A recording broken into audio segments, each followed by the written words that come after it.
So I'm putting the brisket on right now. We got a firebox on this side, cook chamber, smokestack. This is a real tiny smoker. So the way I'm putting this one on is I got the fat on the top side.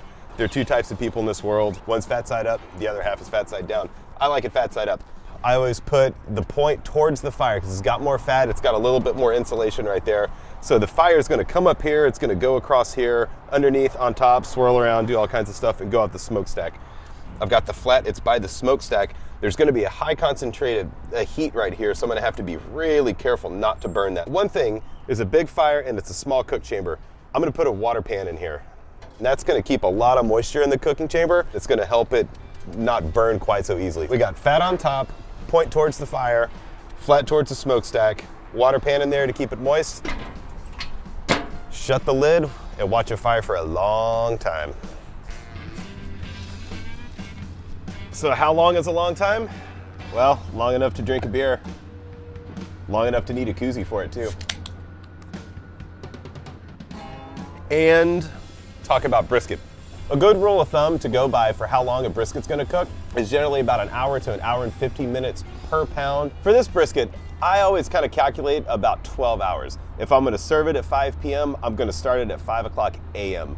The smoker I'm using for this one is really, really small in comparison to what I normally cook on. I'm gonna try to keep it pretty low, about 250 degrees. I'm gonna keep it really, really steady, and I'm really gonna watch the fires and make sure that they stay clean. If you were cooking a lot of brisket or a lot of meat on a big cooker, it's gonna take longer. The more meat you cook, it takes longer, there's no way around it. There's a little term people throw around. It's called, if you're looking, you ain't cooking. And that's very much true. If the lid's open, you're losing heat, you're losing smoke. It's gonna take a certain amount of time to recover that heat. And that really gets people in trouble a lot of times when they're getting impatient and meat's not cooking on time, dinner's about to get served, people are showing up to the house and it's just not ready yet. You keep on checking it, you keep on checking it. But the truth is, you're just shooting yourself in the foot. At the end of the day, it's gonna take as long as it's gonna take and you can't rush it. Good barbecue just takes a while and just gotta be patient. That being said, there's a balance between spritzing and mopping and actually opening up the lid. If you've got to check it, do it as little as possible, and when the brisket starts looking a little bit dry on the surface, you can hit it with a squirt bottle, you can mop it or whatever, but you really want to try to avoid opening up the lid really, really often. The biggest key to having a good brisket or a good rack of ribs or a good chicken or a good anything you're cooking on a barbecue is fire management. The last thing you want to do is have fluctuating fires. You don't want it to get too hot, you don't want it to go low, it's going to add a lot of cook time. I guarantee that if you keep a good steady temperature, it's going to cook way faster and more consistently across the board. And one of the things to fire management, you don't want a dirty fire. When you burn a dirty fire, that means that you're choking off the oxygen supply to it, and it's going to create a lot of creosote. It's going to get bitter, it's going to be over smoked. If you look at your smokestack and you see that it's just pouring out, just gross looking smoke, you need to open it up. You need to maybe think about what kind of wood you're using. Different woods burn differently. You don't want to use green wood necessarily for certain types. You don't want to use overly cured wood for certain types. You really want to be able to look at the smokestack and see clean heat coming out of it, not a lot of smoke. Especially with an offset cooker too, when you shut off the air supply, you're shutting off the airflow to the cooker, and you need a certain balance of radiant heat versus convective heat, all that kind of stuff. And that really comes into your cooker and just knowing how well it cooks, knowing where the hot spots are, knowing how to manage your fire and all that stuff. So that's a lot of experience that'll eventually go into that. But those are some pretty good guidelines to kind of go by. There's a lot of different ways to retain moisture in a brisket or anything else you're cooking. One way that I really like is to have a water pan in there. I always keep a water pan unless the humidity is really high, and sometimes it gets like that here in Texas.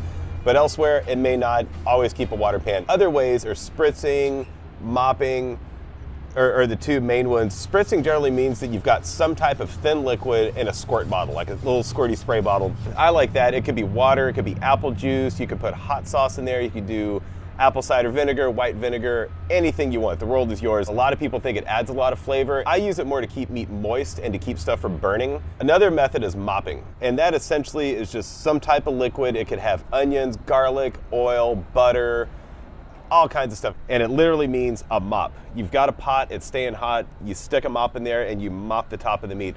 I don't like to do it. I think it's messy. You've got to clean a pot, you've got to clean a mop, and it just makes a huge mess in the cooker. I'm not really cooking that kind of barbecue, so it's not my thing.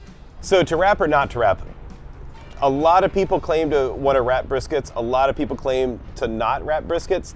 I really try not to wrap, but sometimes you just have to. And what that accomplishes is that it retains moisture. It's gonna help it cook a little bit faster. If your meat's getting a little too smoky, you're gonna wanna wrap it, or if it's also getting too dark. And certain woods tend to get dark a lot faster than other woods. So you could either burn a really clean fire and not wrap it, you could use butcher paper, or you could use foil. Here in Texas, using foil is called a Texas crutch. I don't like to use it, but it's gonna retain a lot of moisture in there. It's gonna steam itself, and you could really cook a lot faster.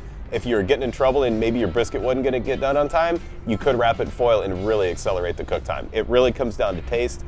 If you want it smoky, if you want it dark, if you want it moist, it's kind of a trial and error kind of balance. So if you think you need to wrap, go for it and see what happens. Another thing to be mindful of is a little thing called the stall. And that really messes up a lot of people that are trying to cook brisket. But if you know it's coming, it's really not that big of a deal. The hotter you're cooking, the less it's gonna affect you. The lower you're cooking, the more it's gonna take to kind of get past that hump. The brisket's gonna be cooking, it's gonna be going up, and when it hits about 160 to 170, it's gonna stop, and that's where the stall happens. It's tightening up, it's squeezing out the moisture. Along with that moisture is going the heat. That's the stall, and then it's gonna keep going up. And you gotta think of it kind of like a train. It builds up so much momentum. Depends on how hot you're cooking and how quickly it's cooking. But if you're going hot enough and fast enough, if your fires are steady, it's gonna be like a train. It's gonna have momentum, it's gonna hit the stall, and it's gonna plow right through it and keep going. That's how I like to think of it. That being said, when the stall has to happen, it's gonna be a while before it's done. Don't pull it off yet. It may look pretty, but it's not ready.